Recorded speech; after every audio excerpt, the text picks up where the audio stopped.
So now south Indian bank limited अब देखिए 29 रुपए 5 पैसे का प्राइस आ चुका है और स्टॉक अभी ना यहाँ पर धीरे धीरे कर रिकवर कर रहा है। अगर आप देखें आज की डेट में बाकी के मिड कैप या स्मॉल कैप स्टॉक अगर आप उठा के देखेंगे तो उनमें भी कुछ स्टॉक्स में रिकवरी आना स्टार्ट हो गई। जो अच्छे स्टॉक्स हैं उनमें तो आना स्टार्ट हो गई, जैसे कि NHPC आप देखेंगे, बाकी स्टॉक्स तो उनमें रिकवरी आ रही। इवन यहाँ पर जो है PSU के जो छोटे बैंक्स हैं उनमें भी रिकवरी आ रही। और साउथ इंडियन बैंक में आज एक जबरदस्त तेजी हमें देखने को मिली, 8% की तेजी, ये एक अच्छी बात है। और स्टॉक जो है वो अपने सपोर्ट्स के आसपास ही है। सो बेसिकली क्या होता है कि जब कोई स्टॉक लगातार एक रनअप दिखाता है और अचानक से एक डिप दे जाए तो उसमें ना बड़ा डर लगता है। जबकि यहाँ पर निवेश कर रखा है 2-3 साल के लिए कि भैया एक स्टॉक है जो कि मुझे 15 रुपए 18 रुपए में खरीदने का मौका मिला, जिसके बारे में अच्छे खासे तरीके से जानता हूँ कि ये एक स्मॉल कैप बैंक मुझे मिड कैप बैंक में बदलते हुए मिलेगा। सिंपल सी बात, जब हम ये जानते हैं उसमें टाइम लगना है, लेकिन एक डिप आ गया ना तो वो पूरा का 2-3 साल का जो हमने विजन सोच रखा होता है वो पूरा का पूरा हम जो है कचरे के डब्बे में फेंक देते हैं। यहाँ पर सभी लोग डरे हुए हैं कि साउथ इंडियन बैंक में करेगा, जबकि साउथ इंडियन बैंक जितना सस्ता कोई भी यहाँ पर जो बेंचमार्क बैंक्स हैं उनमें इतना सस्ता कोई बैंक है ही नहीं। अगर आप देखें प्राइवेट बैंकिंग में आपको इतना सस्ता बैंक नहीं मिलेगा। स्मॉल कैप फाइनेंस बैंक बिल्कुल डिफरेंट है, बट साउथ इंडियन बैंक आता है प्राइवेट बैंक में, जो मेन बोर्ड बैंक्स हैं उनमें शामिल है। तो आप समझ सकते हैं कि यहाँ पर जो है ना ऐसी क्वालिटी और ऐसी वैल्यूएशंस आपको नहीं मिलेगी। कुछ तो दिक्कत होगी, उसी वजह से यहाँ पर जो है वैल्यूएशन सस्ती है, बिल्कुल हाँ, बट वो दिक्कतें धीरे धीरे दूर हो रही हैं। ऐसे में साउथ इंडियन बैंक यहाँ पर जो है जब ये दिक्कतें दूर होंगी तो सिंपल सी बात है यहाँ पर जो है गुड परफॉर्म करता हुआ नजर आएगा। बट यहाँ पर जो है लोग एक्सपेक्ट करते हैं कि 2-3 दिन में ही या 2-3 महीने में ही मुझे सब कुछ दे जाए, ऐसा पॉसिबल नहीं है।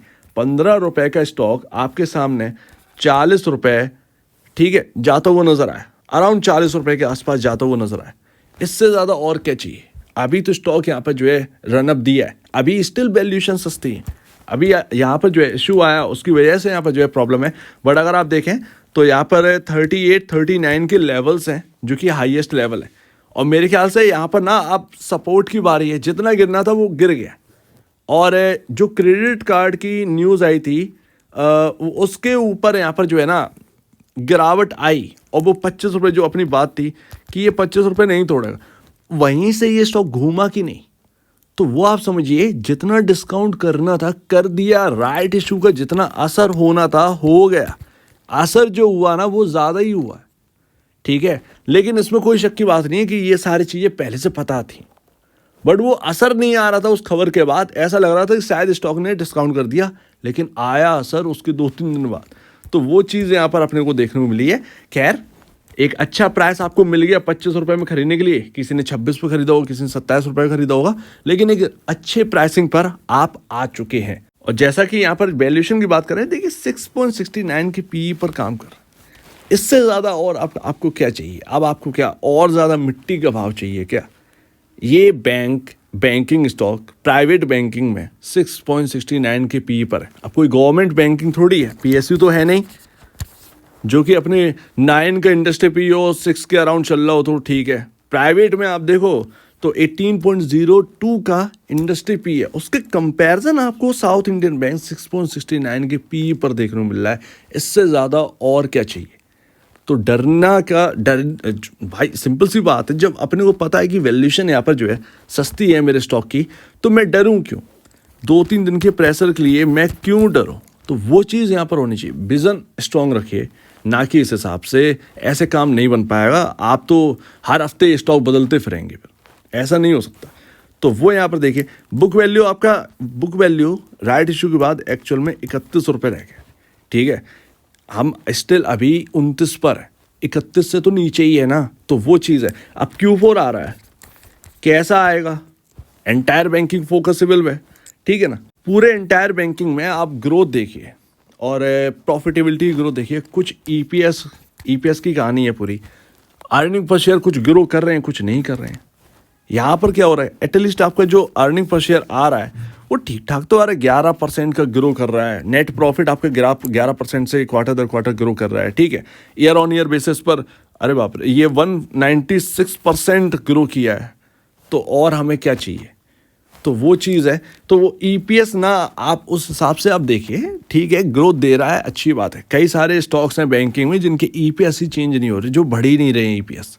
तो जिस हिसाब से फाइनेंशियल्स हैं उसी हिसाब से इसका जो मार्केट कैप है या वैल्यूशन है उसी हिसाब से बनी हुई है, कोई प्रॉब्लम की बात दिख नहीं रही है। और सबसे इंटरेस्टिंग पार्ट ये है कि भाई असेट देखिए 1,13,513 करोड़ की, ठीक है।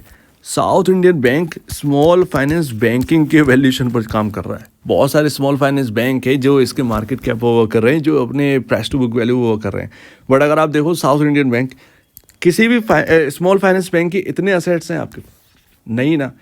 तो इस वैल्यूएशन में कई सारे स्मॉल फाइनेंस बैंक को फेल कर साउथ इंडियन बैंक ज़्यादा बेहतर बैठ रहा है इस प्राइसिंग पर, ठीक है ना। सिनेरियो 1-1.5 महीना 2 महीने के लिए ख़राब हो सकता है, बट जब हम देखते हैं कि भैया एक लंबा वक्त अगर इधर दिया तो कहीं ना कहीं पैसे बन सकते हैं। अब लार्ज कैप में तो पैसा बनेगा नहीं इतना जो कि स्मॉल कैप में बन सकता है, मिड कैप स्टॉक्स में बन सकता है, सीधी सी बात है। ये इसमें कोई छुपाने वाली बात नहीं है। एचडीएफसी बैंक में वो पैसा नहीं बन सकता कि एचडीएफसी बैंक की जब निवेशक आए होंगे उस वक्त, जब एचडीएफसी बैंक शुरुआती दौर होगा या उसका 1-2 साल हो गए होंगे, जो उन्होंने पैसा बनाया वो आज के टाइम एचडीएफसी बैंक में निवेश करेंगे तो वो उतना पैसा नहीं बन पाएगा, क्योंकि तब वो बहुत छोटा हीरा था, अब वो जीएंट हो चुका है।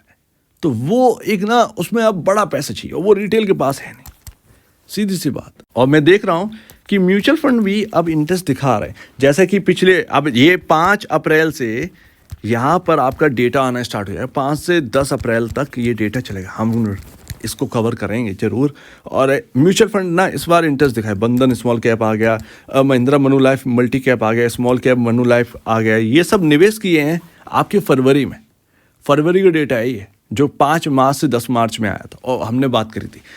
तो इस डेटा पर थोड़ा सा नज़र रखिए। अब म्यूचुअल फंड इंटरेस्ट दिखा रहे हैं, यानी कि डीआईएस अब इंटरेस्ट दिखा रहे हैं, ये एक अच्छी बात है। तो देखिए गिरावट को अच्छे स्टॉक में अपॉर्चुनिटी मानकर उसके साथ रहा करिए, ना कि आप स्टॉक गिर गया तो टेंशन लेने लगे।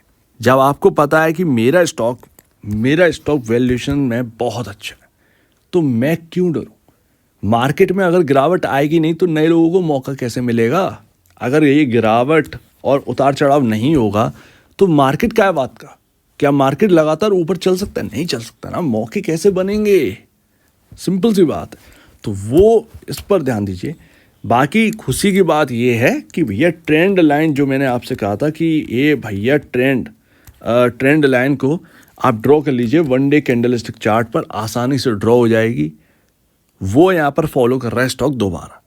और कल तो हम शायद रिव्यू करने जा रहे हैं, कल खैर कर नहीं पाए, बट इंपॉर्टेंट जगह पर है स्टॉक। 29.30 रुपये पर बंद हुआ है, 29.30 रुपये पे, ना कि 29.05 रुपये पर। 29.30 रुपये पर क्लोजिंग हुई है, बहुत ही इंपॉर्टेंट जगह पर क्लोजिंग हुई है। ये 30 रुपये 50 पैसे का ये लेवल जो है निकल जाएंगे ना तो बहुत अच्छे से कंटिन्यू करेगा साउथ इंडियन बैंक, ठीक है ना। लेकिन हाँ यहाँ पर रुकावट है, बट ट्रेंड लाइन को फॉलो कर रहे हैं और ट्रेंड लाइन को दूसरी बार ये फॉलो किया है। तो लग रहा है कि भाई साहब जब तक ट्रेंड लाइन ब्रीच नहीं होती है, उसके नीचे नहीं चलेगा स्टॉक, तब तक मैं स्टॉक के साथ 25 रुपये जो कि पहले बात हुई थी, 25 रुपये के अराउंड देखिए कहाँ पर सपोर्ट लिया, उसी लेवल पर डिट्टो 25 रुपये। आप कह ही नहीं सकते कि हम लोगों ने बात नहीं करी, एक एक लेवल पर बात करी है, ऐसा छूटे ही नहीं है कुछ भी साउथ इंडियन बैंक में। उम्मीद है कि यहाँ से अब दिन बदले, कुछ और मार्केट में अगर तेजी आई तो साउथ इंडियन बैंक अगर 31 के ऊपर निकल गया बहुत ही अच्छा रहेगा सिनेरियो। कहीं ना कहीं जितनी गिरावट होनी थी राइट इशू की वजह से वो हो चुकी है, लेकिन फिर भी मार्केट है। और Q4 के नंबर आने वाले, अभी डेट नहीं आई है साउथ इंडियन बैंक के नंबर्स कब आएंगे, बट Q4 के नंबर आने वाले हैं। और ऐसे में HDFC बैंक क्या करेगा, इन सब बैंक्स पर ध्यान देना पड़ेगा, क्योंकि ये हाथी है, ये पिलर्स हैं बैंकिंग सेक्टर के। अगर इनमें थोड़ी सी भी इधर उधर हो गया ना, शेकिंग आ गई, तो फिर साउथ इंडियन बैंक या ये सब जो है ये भी हिल जाएंगे। तो इसीलिए जिन्होंने भी इधर आसपास बाय किया है, स्टॉप लॉस मैनेज करो। और Q4 तो इनका भी इंपॉर्टेंट रहेगा, आप हट कैसे सकते हैं। पूरे इंटायर बैंकिंग में मार्जिनल प्रॉब्लम चल रही है, अगर यहाँ पर भी दिक्कतें बढ़ेंगी तो फिर सिंपल सी बात है, आप इसमें क्वेश्चन मार्क नहीं कर सकते। ये भी उन्हीं चीज़ों से गुजरेगा जो कि बाकी बैंक गुजरेंगी, सीधी सी बात है। बट साउथ इंडियन बैंक और बाकी बैंक में यही डिफरेंस है कि प्राइस टू बुक वैल्यू 1 से बिलो है और इसके साथ साथ पी रेशियो भी आपका इंडस्ट्री पी से काफ़ी कम है। तो साउथ इंडियन बैंक ज़्यादा सस्ता बैंक है वैल्यूएशन वाइज। बाकी ग्रोथ की बात करें तो कहीं भी ग्रोथ आप देखेंगे तो नहीं मिलेगी। ऐसे ही काम चल रहा है, यहाँ पर भी ऐसे ही काम चल रहा है, लेकिन बाकी कंपैरिजन थोड़ा सा बेटर है। सो लेट्स सी, एटलीस्ट यहाँ पर जो है 1.25 1.50 के अराउंड यहाँ पे जो है बुक वैल्यू होना चाहिए। उस हिसाब से इसका जो प्राइस है वो 40 से 45 तो होने चाहिए। अब ये डाइल्यूशन जो हुआ है ना, वो थोड़ा सा उस प्राइसिंग में कटौती कर दी है। तो अब इसका जो राइट प्राइस है वो 38 से 40 के आसपास होनी चाहिए। 5 रुपये कम लेके चलना पड़ेगा अपने को। सो उम्मीद है काफ़ी कुछ आपको समझ में आया होगा। निचले लेवल के रखे हैं, चुपचाप से बैठे रहिए। एक अच्छी बैंक शायद आपके हाथ में है और एक लंबा वक्त अगर देंगे, मैनेजमेंट जिस तरीके से स्ट्रांगनेस अभी दिखा रही है, अगर आगे भी परफॉर्म करी, स्टॉक कह सकते हैं बैंक जो है वो काफ़ी अच्छा करके दिखा सकती है। सो उम्मीद है काफ़ी कुछ आपको समझ में आया होगा। एक बार स्टडी करिए और समझिए और देखिए कि जो मैं बोल रहा हूँ वो सही है या नहीं। कन्फर्म होना चाहिए निवेशकों को। इसके साथ साथ आपके जो ब्रोकर हैं, एडवाइजर हैं, उनसे भी सलाह लीजिएगा, उसके बाद यहाँ पर कुछ करना है। तो आपका क्या कहना है इसके ऊपर कमेंट सेक्शन में, और आप वीडियो देखने के लिए बहुत धन्यवाद दोस्तों।